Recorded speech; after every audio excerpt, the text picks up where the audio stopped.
Hi everybody, and welcome to an interview that I am so excited to do today. I have been tap dancing all week. This is better than meeting Beyonce, as I just said earlier before we pressed record.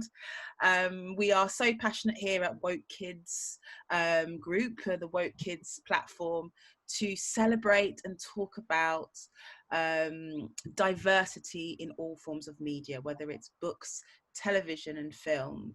And we have the incredible Laura Henry-Allain with us, who is the founder and creator of JoJo and Gran Gran. Take my hand and come with me on a journey through our streets. We'll say hello to everybody that we meet. Through the year as seasons change, exploring every day. We take our time to stop and play. Hello everybody, and nice to virtually meet you, and it's an honour for me to be here today. As we said, off camera, I'm just delighted to share and connect with anybody, if I can, inspire and help anybody else on their journey. Amazing. Well, we have so many things that we want to ask you, and there's been lots of people who've been messaging me through the week who have been very excited about this interview as well. But the first thing I'd like to ask is, what's your background? Before you did JoJo and Gran Gran, were you always in television and writing, or do you have a different history to television and writing? We're really interested to know where it's all come from and how you kind of got to this point. Excellent question. So my background is I started off 30 years ago as an early years teacher. So if I give you a brief resume, if I may, then I became a head. I worked for Ofsted, became a lecturer in a college, and for the last 15 years I've been a freelance international speaker, writer and consultant. So I've been to every nook and cranny in the UK. I've also too been overseas, South Korea, New Zealand. The last time I went overseas was in January to Costa Rica, but COVID put a stop to my travelling. And I also too advise the government. So my background is in early years education. So if I were to go on to mastermind, my specialist subject would be early years from birth to 7. Right. And hence why I'm passionate about literacy and diversity, because I believe that's where we make a difference in children's early years. Right, absolutely. Amazing. So you've got a real deep, rich history in education, and understanding the psychology of the child, which is makes me even more excited, because we're on this platform, and me speaking out, especially now being a mother, the psychological aspect of how we affect our children and their self-esteem and the way they value themselves. So it's even more, the show has even more of a richness, I guess, now, knowing that you're an expert in absolutely. And probably I'm jumping ahead to give you a bit of a background to how JoJo and Gran Gran came about. Mm-hmm. And if I may jump ahead, I should have asked. Yeah.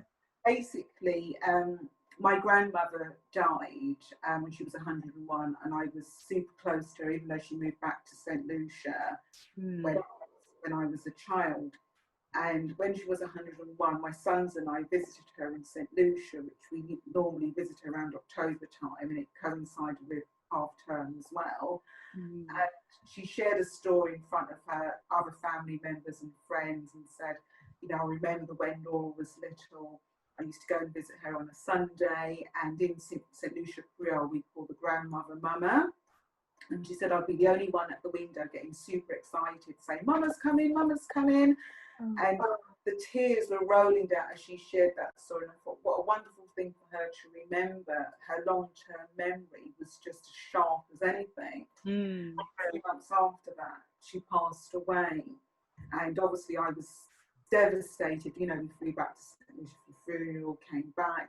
And I reflected on that story, and I thought, I could maybe do a book with this, because actually, I work with children. And that was the first book, all in a week, JoJo and Gran Gran. And my middle name is Josephine, hence JoJo.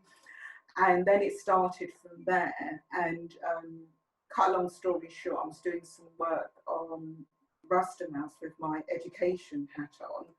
And Oh, okay. I'll have to ask you about that later then. I ended up writing one of the episodes, Discovery Day, that I co-wrote with another experienced writer, because obviously I'm a novice in terms of television script writing, etc. The BBC, a couple of producers came down to the production company and were fascinated that all of these writers who wrote for Rasta Mouse didn't traditionally come from, you know, went to university to do script writing, etc. Right. And, you know, myself in education, and one of the producers I just mentioned, JoJo and Gran Gran, then BBC Manchester spoke to the development team there. And initially they said, the computer says no in a nice way. Right. Months later, I was looking for something on my computer and I found the email that I was meant to send. And I said, no wonder they said no, I sent them the wrong document. Oh. And then there was a shift around in terms of roles and responsibilities. And the new person who headed up development was Ross Atelier. I met with her in BBC White City, which is based in Manchester. And she loved the concept. And then we pitched and it was a no at that hurdle. And then finally, 2.5 years ago, with Ross, put so much work into it because she believed in it. And like me, she's St. Lucian parentage and really worked on it hard. So I have to give her so much high five. And she came back to me and said, you know, it's been commissioned and, you know, that fainting on the floor. And the BBC, the team, because they have the license, JoJo and Gran Gran license, even though I created the characters. And it's been amazing because everybody who I've worked with in the BBC has just been amazing. Tom Cousins, the producer, my brother has been series consultant. We consulted with the St. Lucian High Commissioner. Lucian High Commissioner, St. Lucian Tourism Board. Amazing. They have a diversity group looking at particular episodes. So everybody worked hard, from the script writers. I actually, as well as being series consultant, I've written one of the episodes that will be shown a lot later. But for me, it's just about some of it being passionate about what I do, and then about making different connections with different people to make JoJo and Gran Gran, you know, an amazing success as what it is, because there's over 100 people involved in Absolutely, that's amazing. So it was definitely not something that happened overnight. It sounds like you persevered. Did you feel like I'm sorry? I'm quite tenacious. I mean, thank goodness you were, because it's honestly, when my daughter watched it, I nearly cried, because she watched it for the first time and she said, "Mummy, that looks like Nana." And I was nearly in tears. And then she looked at the little girl and she said, "That looks like me, Mummy. That looks like me." And knowing, obviously, me being passionate about it anyway, hearing my daughter say that, because she'd never said that before, I just was, it was just such a moment. And your point that you made around your child, you getting emotional with your child saying that looks like Granny, it's the whole thing of me about representation matters.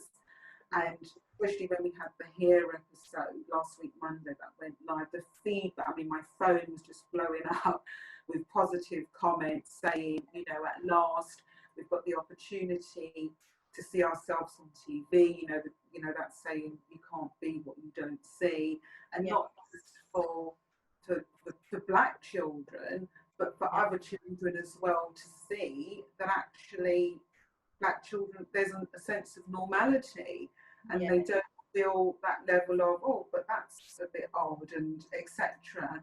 It's making sure that everybody benefits from seeing diversity in the TV, diversity in books, etc. And the other thing, I think the reason why my daughter really reflected on it with herself was that JoJo and Gran Gran were doing normal things like going to the park, going, you know, oh, I love, my favorite one is the one where she's getting her hair done, but we'll go on to that point. That was brilliant. I was screaming. But just the general things that mothers and grandmothers do together, it's not drenched in stereotypes. It's exactly what little Black or dual heritage or children are doing, you know, with their granny or the community around them, wherever they may be, whether they're in London or Bristol or Northamptonshire. And I think that was another reason why she related to it, because she's gone to the museum with her nan before, and she's baked cakes in the kitchen with her nan before, and all those things. So I love the way that it's been portrayed in a way that is just ridding away from stereotypes, in a sense, in embracing and celebrating culture, but also putting a magnifying glass on just the beautiful, simple, normal things of life. Beautiful. Yeah, you're right saying that, and I think that's what we always. So with the development team, with Tom and the rest of the production meetings we had in the beginning, it was about sharing that love, because I know the love that my grandmother had for all of her grandchildren, and that jumps out to you. So when I saw the first completed episode, I think it must have been about a year ago, I was crying, because I just thought, oh my goodness me, this is so much that if my gran was here, she would just be super proud of this. I think you're right in saying that, to come away from the stereotypes, because we're done with stereotypes now. And from a positive point of view, showing culture, informing and educating the next generation, because I do believe, you know, that cliche, Whitney Houston, I believe the children are the future. Yes, yes. Where, again, putting on my early education hat on, this is where we can make a real significant difference to children's opinion of the world. Absolutely. Did you find that when you were initially trying to get it made, there was a sense of was there a pushback from, or a lack of understanding, or in general in your career as an educational specialist with lack of diversity?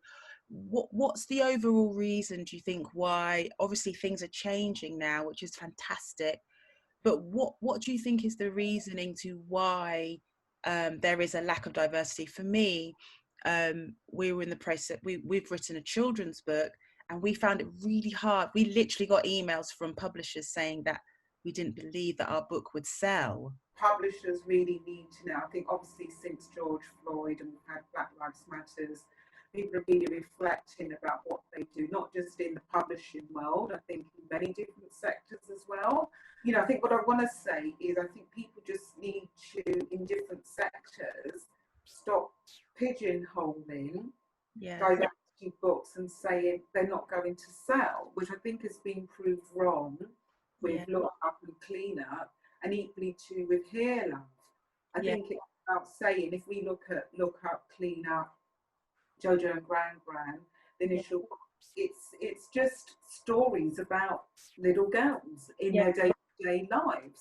And actually, I think saying that it's a niche, it won't sell, I think we have to have more conversations actually, but what's going on with saying that now?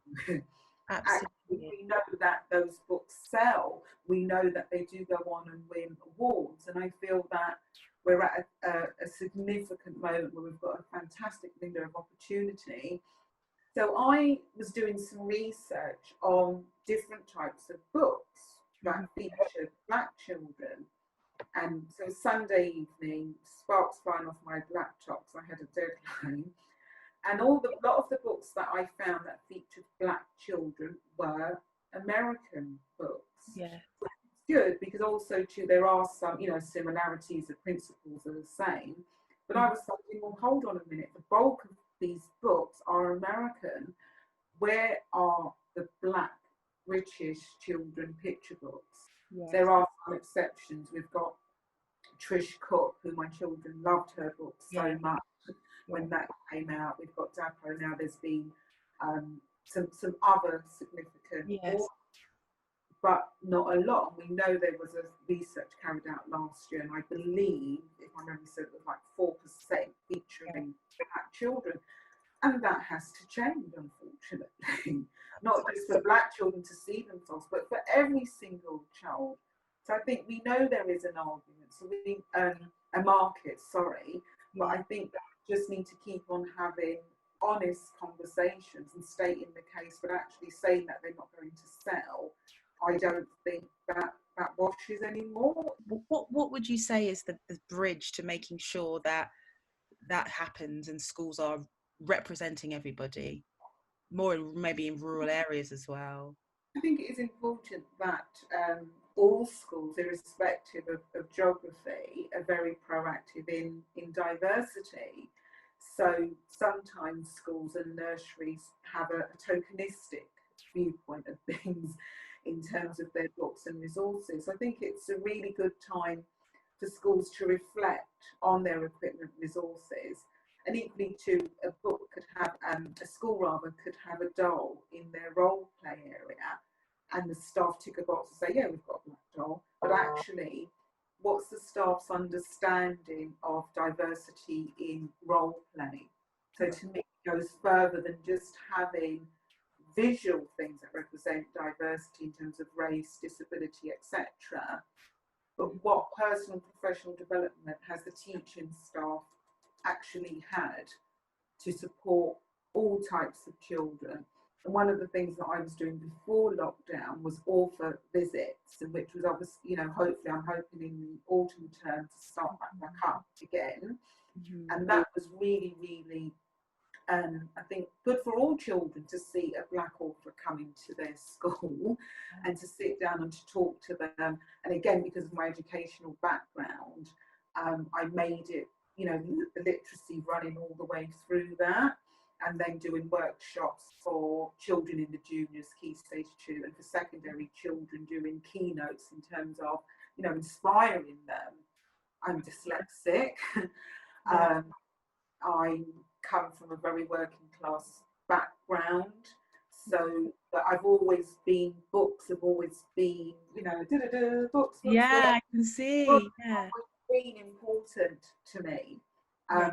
So I talk with the secondary school children about my grammar, handwriting, pronunciation. Sometimes I get it muddled up, but that you shouldn't see that as a hurdle. But I think going back to your question, I think schools have a duty in terms of the rights of the child to make sure that their environment and the behaviours and the attitudes of the staff team. So my question would be, yes, you've got all this wonderful equipment, but how are you supporting your staff with their understanding of anti-racism in terms of education and their practice? What would they do if a racist remark was heard? Because some of the work I've done, I've been in the nooks and crannies all over the UK, and I'm literally the only black person in that town if I've had to do 2 days worth of consultancy. right. And a child, obviously, because children say what they say, oh, Laura, you've got brown hands, you've got a brown face. And I can see the teacher just literally thinking, I want the ground to swallow me up. But the teacher, if they had some training and understanding, they could use that as a teachable moment and to say, yes, Laura has got brown, black hands, and then so on and so forth. But I honestly believe there are a lot of teachers, they just don't know how to address it because they don't have an understanding of the historical context of racism. Okay, and then they say the thing, we see everybody as equal, which is not a helpful narrative. So it is training, professional development for the education community. It is super important, going back to your point, that we hold on to these old stories, because that, for instance, my mum in her late 70s now, so the next generations coming through, they won't have these life stories from great-grandparents, grandparents that were actually born in the Caribbean. So this is another reason why, to me, it's super important. Absolutely. And I think that when you watch JoJo and Gran Gran, you're passing on those stories on a mass level. of cultural celebrations, like the dance. There's one of the traditional dancing, and it's so, like you said, it's so important. It's like, it's bigger than just identity and self-esteem. It's continuing stories, and stories that have never been told on a mass level like that, you know. And we are part of this country. We matter, you know, our stories matter. And so, yeah, it's, what's your favorite episode of JoJo and Gran Gran? Which one do you, obviously that would be really hard to... The hair one, I think, because a lot of work I know from the beginning, where we looked at the script for that, lots of edits, lots of the a production to do the animations. Yeah. They work so hard, because even there's a bit when you're seeing the twisting going on. For me, that is the most important one thus far, and fingers crossed we'll have a series 2. The hair one's my favorite one as well. Oh God, I got goosebumps when I was watching that with Effie, and she was saying, "Look, my hair's curly." She was saying a similar thing, like, and it's so nice to see in a hair salon with the seeing it getting done, and because that's one of the things that I feel that children navigate themselves to with is the hair. If a child goes to school and if a child has an afro, you've heard lots of stories where the children say you have funny hair, or your hair is strange or weird, or they put hands in the hair. Hair is a very political segue to ignorance a lot of the time, and children do it innocently. But if they're able to see, when they see something like that, they're able to see the beauty of it. Becomes normalized. The difference isn't, it's not so different anymore. And the way it was animated was great. And I tell you what, I love the way it transitions from being the cartoon into real life. Yes, the live action. Yes. And even that, the live action in that episode is just absolutely amazing, with the little girl and the little boy going to the hairdressers and the barbers and what they did. And you're right in saying that is sometimes, you know, the Selena, who's responsible for Coco Girl and Coco Boy. Yes. Initially, she had her story where her daughter had to move schools because of her daughter was in a predominantly white school. Right.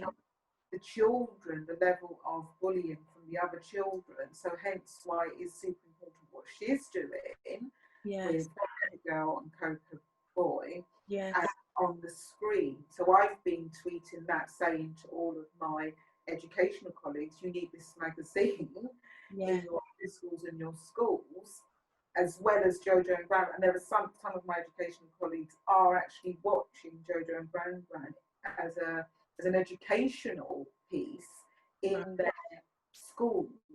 And yes, we do have an issue around screen time, but I feel for those 10 minutes, teachers can use it as a teachable moment, have different levels of extension activities, set up the role play area with different, you know, black hair care, etc.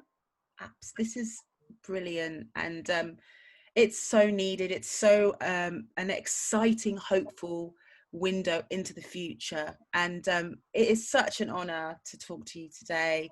We hope that this will be something that is years down the line, continuing years down the line, so it becomes a British iconic show. And it feels like it, you know, it feels like the quality of the animation and the illustration and the storytelling, it feels iconic.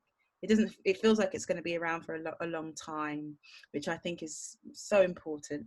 So we just thank you for talking to us about this today. Thank you for asking me. As I said, I'm always happy to share and connect. I've had people messaging me, asking me about, you know, how I got it onto the TV. And, you know, I signpost to BBC Writers' Room. There were some writers that came from BBC Writers' Room. And it's so important, if somebody has a passion for something, you know, obviously yourself being in the music industry, I just say, just do it, because there's going to come a time when somebody will say yes to you. Well, thank you so much, Laura. Thanks for your time. For everybody that has watched this, I will be leaving all links below so that you can find out about lots of different things that we've spoken about today. And of course, tune on to CBBS, and you can click there to find and watch the amazing JoJo and Gran Gran if this is the first time you're hearing about it. And thank you so much. It's been really great. Thank you for inviting me, and thank you for connecting, and for anybody, you know, watching and listening. I'm happy to support. If I can't help you, I'll phone a friend. But just please keep on the good work for the little people in our society. Brilliant.